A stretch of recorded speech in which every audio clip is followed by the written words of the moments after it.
It was a wallet, but not just any wallet. It was an artifact. Rich, buttery Italian leather in deep cognac brown, the kind that only got more beautiful with age. The quality was immediately apparent. Hand-stitched, understated, expensive in a way that screamed old money and dangerous influence. It felt heavy, purposeful, completely out of place in the grease-stained universe of the Harbor Cafe. A wave of dread washed over her. This wasn't a misplaced item. This felt like a trap. She slid into the booth and opened it carefully, just enough to glimpse inside. What she found made her breath catch. Sienna Rodriguez lived a life mapped in coffee stains and chemistry formulas. At 23, her world was divided between two exhausting realities: the late-night shift at the Harbor Cafe, a weathered beacon of fluorescent lights perched on the city's industrial edge, and the brutal pre-med track at Metro State University. She was methodical, determined, and intimately familiar with the weight of a dollar, usually the wrinkled, grease-smudged kind left beside a half-eaten burger. Her deep brown hair was always pulled into a practical ponytail that somehow still managed to catch the light, and her genuine smile cut through the cafe's usual atmosphere of tired cynicism. She had one singular vision driving her forward: a white coat with her name embroidered on it, a stethoscope draped around her neck, and a life where she could actually help people instead of just serving them. That dream was her compass, but the path toward it was paved with minimum wage shifts and maximum student debt. It was 2:10 a.m. on a Wednesday, and the Harbor Cafe was finally empty. Sienna wiped down the counter, her mind already rehearsing the Krebs cycle for her 8 a.m. exam. Her feet ached, a dull, persistent throb against the cracked tile floor. She glanced toward the last occupied table, corner booth 12, tucked against the back wall near the restrooms. Her final customer had been a study in controlled menace. Mid-40s, impeccably dressed in a charcoal suit that looked obscenely expensive for a dive cafe, he'd sat motionless for 40 minutes nursing a single espresso. Sharp Mediterranean features, steel gray hair slicked back, and eyes that seemed to catalog everything: the exit routes, the security camera blind spots, the nervous tremor in the cook's hands. His presence had been a black hole of silence in the usually clattering space. He'd paid with a crisp $100 bill, told her to keep the change with a voice like gravel wrapped in silk, and left without looking back. His movements were precise, economical, unsettling. He was the kind of man who left a wake of unease, not conversation. As Sienna cleared the table, wiping away the ring of condensation from his untouched water glass, her hand brushed against something solid wedged between the cracked vinyl cushion and the wall. It was a wallet, but not just any wallet. It was an artifact. Rich, buttery Italian leather in deep cognac brown, the kind that only got more beautiful with age. The quality was immediately apparent. Hand-stitched, understated, expensive in a way that screamed old money and dangerous influence. It felt heavy, purposeful, completely out of place in the grease-stained universe of the Harbor Cafe. A wave of dread washed over her. This wasn't a misplaced item. This felt like a trap. She slid into the booth and opened it carefully, just enough to glimpse inside. What she found made her breath catch. No credit cards, no receipts, just 3 thick bundles of pristine $100 bills secured with a platinum money clip engraved with an intricate symbol she didn't recognize. Next to the cash, a single embossed business card and a government-issued ID. Name: Alessandro Vitali. The photo showed the man who'd just left, his face carved from granite, eyes radiating cold intelligence. The address listed was in Presidio Heights, the gated fortress neighborhood reserved for tech billionaires, old families, and people who operated beyond the law. There was also a heavy matte black card with no bank name, just a metallic crest, membership in something private, powerful, and almost certainly criminal. The cash alone looked like $5,000, maybe more. The temptation hit her like a physical force. $5,000. That was a full semester's tuition, new textbooks instead of pirated PDFs, maybe even a functioning car to replace the 2-hour bus commute. It was a shortcut to her dream, a way to stop drowning in debt and exhaustion. Her future suddenly felt close enough to touch, but her abuela's voice echoed in her head, sharp and clear. Maria Rodriguez raised Sienna in a cramped Mission District apartment, working 2 jobs to keep them afloat. She drilled one principle in Sienna since childhood. Mija, there is no peace in stolen comfort. You sleep well in what you earn, not what you take. That voice was louder than desperation, stronger than exhaustion. Sienna closed the wallet with a decisive snap. She had to return it. But everything about this felt wrong. The amount of cash, the man's cold precision, the quality of the leather. This wasn't a simple lost item. This felt deliberate, a test. She couldn't trust Miguel, her manager, a cynical burnout who'd pocket the cash and claim ignorance. Mailing it was too risky, too sensitive. Then she found it, tucked into a hidden sleeve, a minimalist card. No logo, no company name, just an embossed name, A. Vital, and a phone number. Sienna walked behind the counter, her palms sweating as she held the wallet. She picked up the cafe's ancient landline and dialed. It was 2:28 a.m. The phone was answered on the first ring. Yes? The voice was male, clipped, expecting. Hi, my name is Sienna Rodriguez. I'm a server at the Harbor Cafe. I believe you left your wallet here, Mr. Alessandro Vitali? The silence that followed was suffocating. Not a pause, a calculation, like she was being scanned, evaluated, cataloged in real time based on her voice alone. Hold, the voice commanded. Moments later, a new voice came on the line. Deep, smooth, authoritative. It carried a faint Italian accent that made every word sound like a verdict. This is Vitali. You have my property, Miss Rodriguez. It wasn't a question. It was a statement of fact that somehow felt threatening. Yes, sir, I confirmed. You left it in booth 12. It has your ID and some cash. I wanted to call so I could return it safely. You could have kept it. The contents are valuable. You work in a cafe for minimum wage. I am aware of your financial situation. The casual intrusion into her life stung, but Sienna kept her voice steady. It's yours, sir. My situation doesn't change what's right. I can hold it here until you return, or I can secure it however you'd like. You will secure nothing, he commanded, his voice sharpening like a blade being drawn. You will remain exactly where you are. Do not let that wallet out of your sight. Do you understand? Understood. A driver will arrive in exactly 12 minutes. You will hand the wallet to him directly. You will not speak to him beyond necessary confirmation. He paused, and when he spoke again, his voice dropped to a tone that made her skin crawl.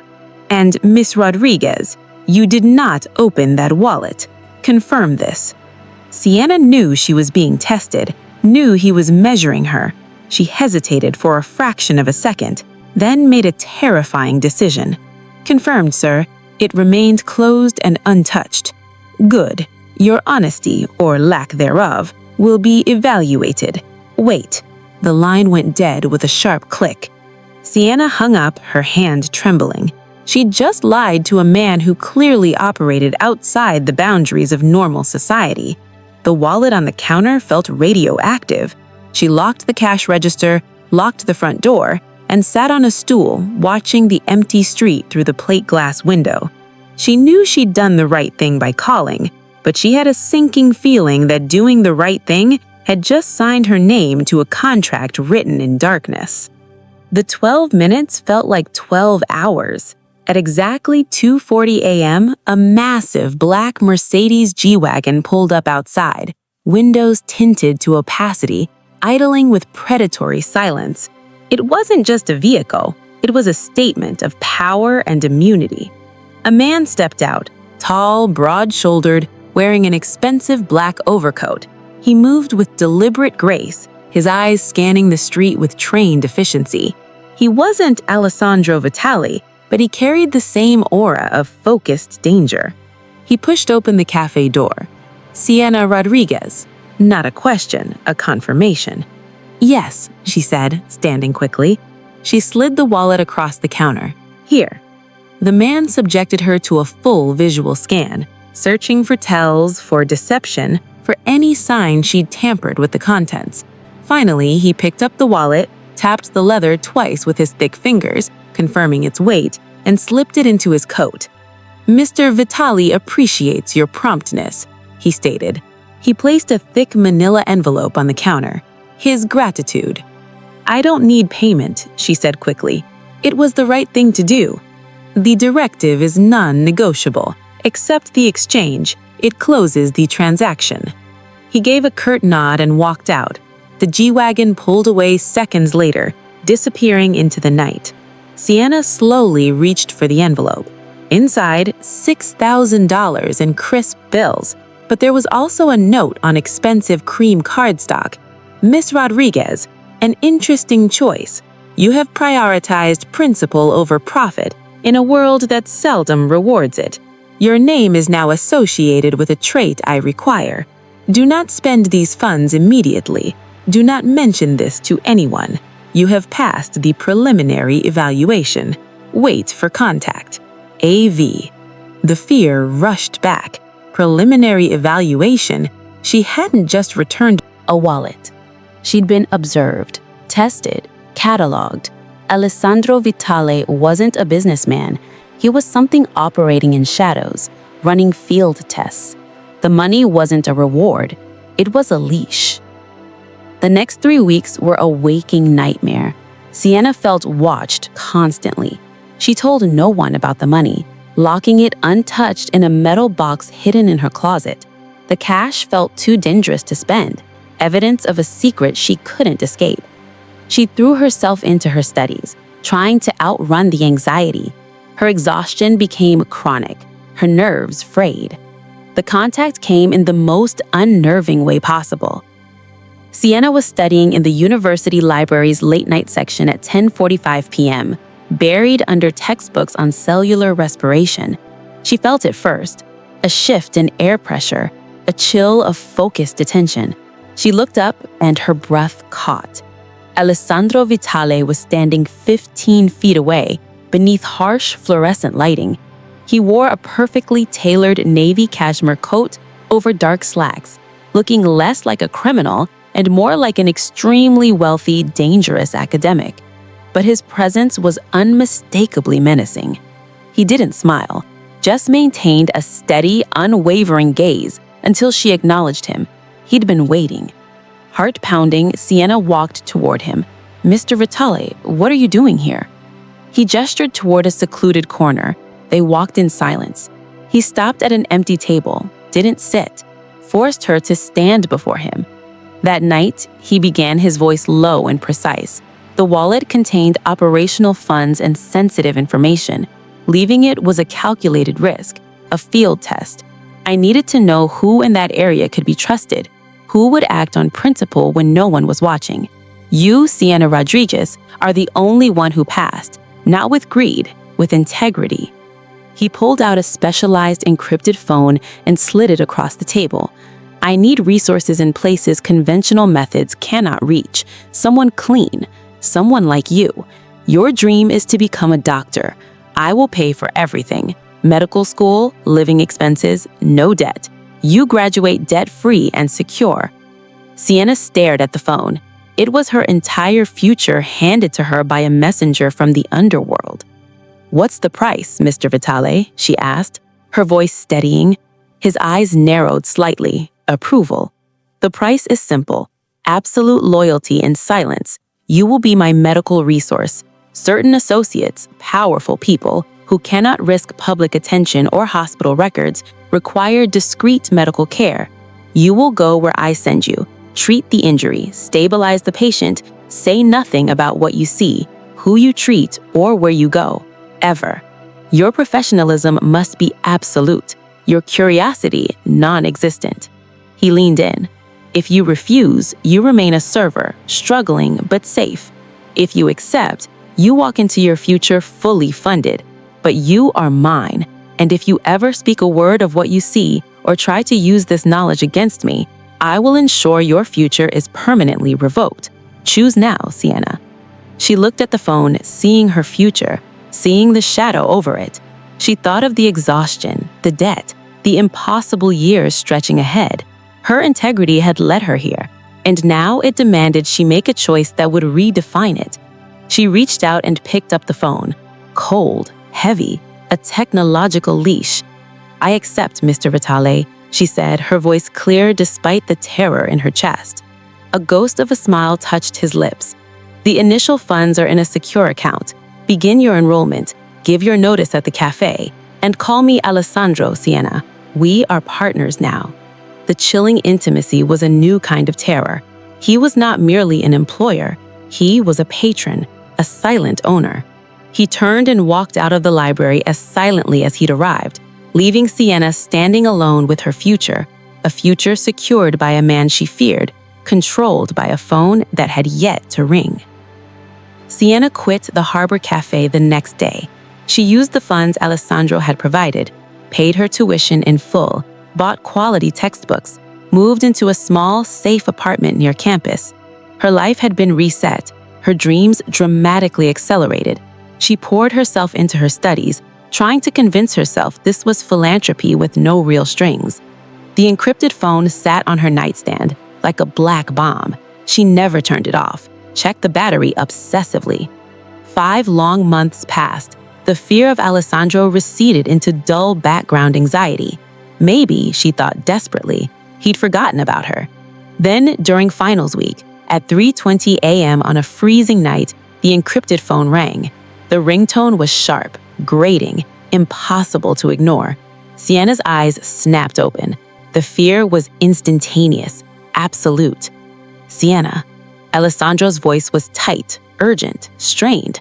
"Car will be there in 7 minutes. Put on scrubs, bring nothing. No questions. The patient is critical. Do not fail me." "Where?"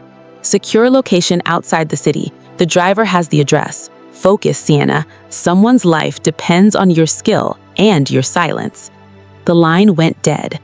7 minutes later, the black G-Wagon was idling at the curb.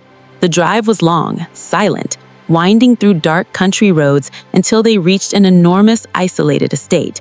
The black G-Wagon pulled into a hidden underground garage. Sienna was led through immaculate marble corridors to a fully equipped sterile operating room nested within a fortress of luxury. Alessandro was there in dark tactical gear, face pale with worry. He stood over a gurney. On it lay an elderly man, unconscious, dark blood soaking through his chest. "Stabbed," Alessandro explained, voice ragged. "Blade wound, deep, glancing off the sternum. Didn't puncture the heart, but it's close. Too much blood loss. I can't risk a hospital. He's my mentor, the man who shaped everything I am." Sienna shoved her fear aside. Training took over. "Pulse check," she muttered, fingers finding the thin rhythm. "Pupil response slow. I need sterile water, sutures, chest drain kits, IV fluids immediately. Where's the light source?" Alessandro, visibly relieved by her rapid focus, pointed to a surgical lamp. "All equipment is prepared. Tell me what to do. I'll assist." Sienna pulled on sterile gloves and began assessment, peeling back blood-soaked fabric. The wound was horrific, deep, jagged, dangerously close to the pericardium. She knew what had to be done. She worked for over 2 hours. Alessandro stood beside her the entire time, following her clipped instructions without question. He handed her tools, managed the IV, monitored breathing. The powerful enforcer was reduced to her scrub-wearing assistant. As she finished the final row of sutures, taped a sterile dressing, and secured the IV, she looked up. "He's stable, bleed contained. He needs a transfusion, but we can't risk that here. IV fluids will stabilize blood pressure for now, but infection is the primary threat. He needs continuous IV antibiotics and monitoring for 48 hours minimum. He cannot be moved." Alessandro finally exhaled, tension visibly easing from his shoulders. He turned to Sienna, and the look in his eyes was entirely new, raw, intense, deeply grateful. "You are extraordinary, Sienna. he said, his voice a low, resonant murmur. You didn't hesitate. You were focused, professional, flawless. You saved him. He stepped closer. This time, he reached out. His gloved hand gently gripped her forearm, strong but respectful. I misopposed you, only on the extent of your talent. Thank you. The simple human contact after the intensity felt like profound acknowledgement. It was the touch of a man relieved, a man whose world had nearly fractured, and she was the one who held it together. The driver will take you to a secured guest suite upstairs. You will not return to your apartment yet. You'll check on him every 4 hours. I'll handle your schoolwork. Do not leave the premises. He released her arm, but his gaze held hers, direct, intense. Man is my most crucial advisor, the man who shaped me. You have done more than fulfill a contract. You have cemented it. You have indebted me further, and I always repay my debts. Sienna simply nodded, knowing that debt from a man like Alessandro was more binding and more dangerous than any contract.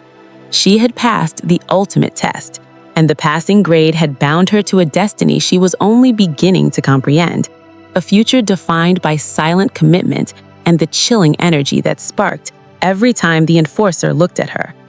Her journey from server to private indispensable resource had truly begun.